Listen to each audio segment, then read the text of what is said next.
Hello everyone, Anitra, Sleepy Stamper here for Papercraft Star, and today I wanted to share with you a tutorial on making these tattered flowers.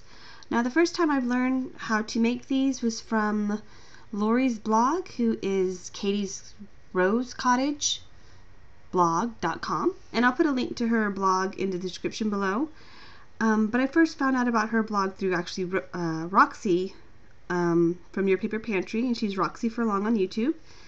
And she has a really great tutorial on her blog, Lori does, and she shows you how to make different versions of these tattered flowers using muslin.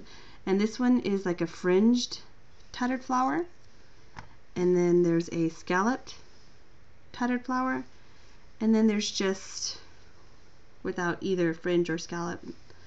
And the way you make them is you start off pretty much the same. Now what I've used to make all of these flowers, most of them, is a unbleached muslin, and it comes in like this color, this natural type color. Now there is a bleached muslin that's going to be more white, but I like the way this one looks for these tattered flowers. Now what you do to start off is you'll cut a little snip into the selvage of the fabric. And the selvage is just a tighter woven edge that keeps it from fraying. Like this is a cut side, and so it'll fray. The threads will keep coming off. So you'll cut just through the selvage, and then you want to rip it. You want to rip it all the way through the width of the fabric. And muslin usually comes in with widths of 36 inches and 45 inches.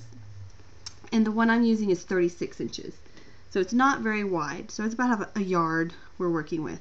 And the strip looks like this. It's has raw edges on either side of it, and from here you can decide to do fringes into it, which will give you more of a look like this, or you can cut scallops, which will give you more of a petaled look. So the fringes you just cut straight into the strip all the way down. You see I'm not cutting all the way through, I'm leaving it just fringed. Or you can cut scallops, and of course you could fold the fabric to cut more even, but you know, I'm not really worried about how the scallops look, because this is a tattered flower. It's not going to be perfect. Like you see right there, that's like a really weird looking, but that's okay, it'll come out fine. So once you get your strip ready, you're going to gather it, and you don't need a sewing machine to do this. However, if you do have a sewing machine and you have a ruffler foot, this would be a really good project to use that ruffler foot on.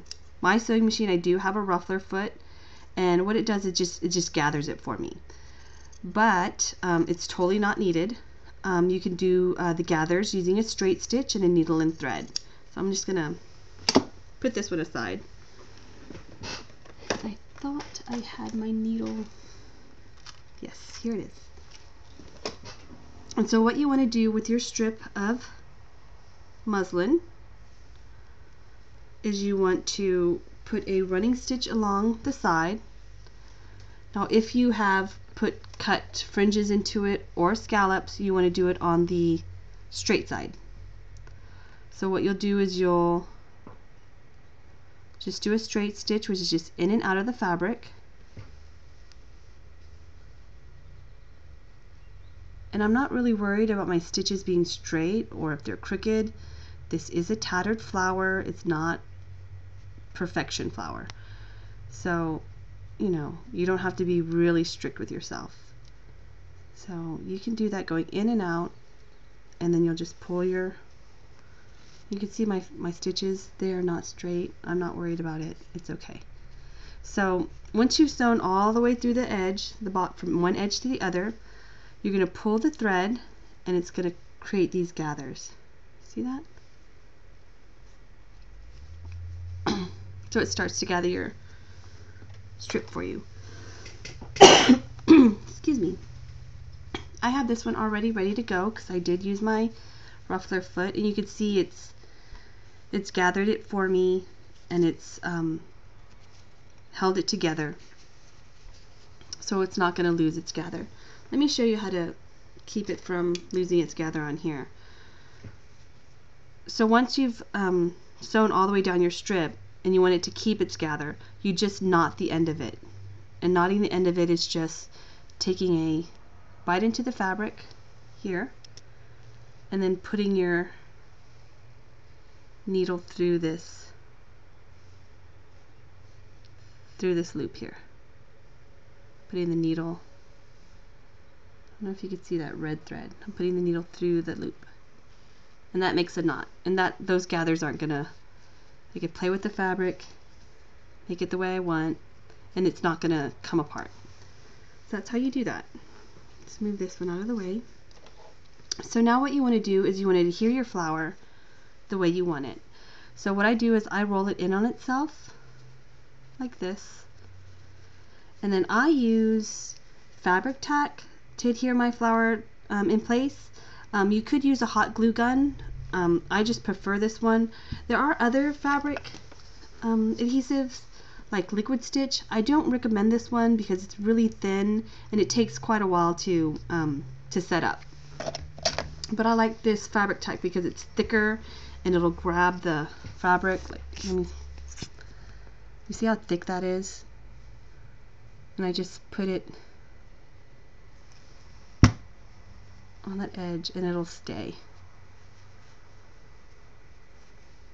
And I'm just wrapping it around.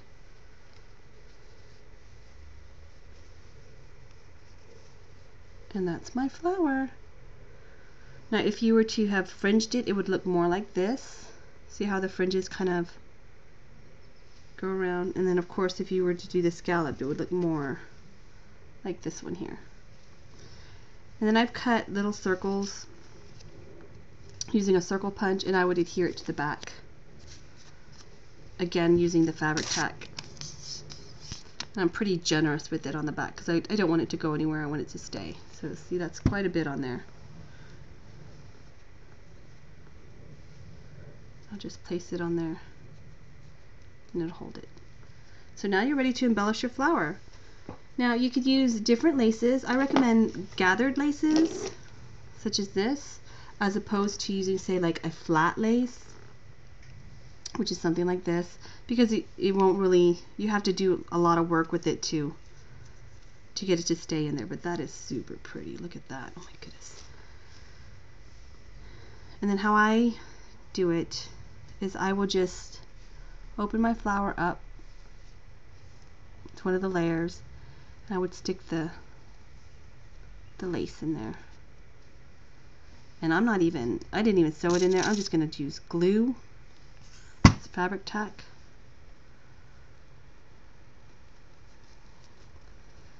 And it gives it kind of a different look, more of a shabby chic type look to this flower. Which, I mean, it's optional, whatever you want to do. Oh, that's pretty.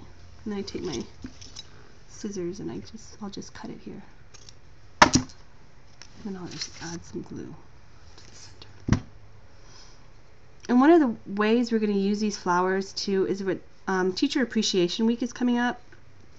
And so some of our teachers may get this, and it'll have like a button in the middle that says like teachers are great, or thank God for teachers, or something. I don't recall what exactly it says in the button, but that's one of the options that we're kind of thinking about for our Teacher Appreciation Week at my son's elementary. So there's that. But you embellish them the way you want with your flower centers. On this one it's a filigree with a vintage button.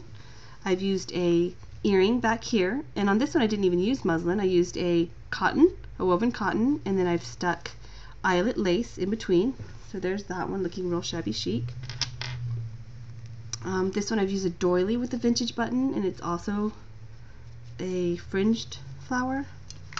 This one I've used a blue doily with a vintage button, and I've also stuck lace in between. So there's those, and how you can use them to embellish your projects. Like on this one, I've used it to embellish this card. It says T for 2. It's coming up. And I've just used a bling that I got from a piece of jewelry, and then I've made my own burlap leaves. So those actually look really good together, the natural muslin and the burlap. And on this layout I made of my daughter, I've used it in the corner here. Since I printed it out in a sepia tone, I thought this tattered flower went really well. It has bits of lace in there. I don't know if you could see that. I made my own flower center. I had this lace frame here, so I thought it would go really well, and it does. I love, love, love this layout. So those are just some options on how to use your flowers. I've also made a canvas bag. Oh, I'm at 10 minutes already. And I've put it on here. That's super cute. But just different options. This one I made for the tutorial, and oh, I just stuck like a fabric rosette in there, and I love the way this looks. Those are just some options, so let us know what you think about the tutorials. If you're liking them over at Papercraft Star, leave us a comment and let us know how we're doing. Thanks for watching. Bye.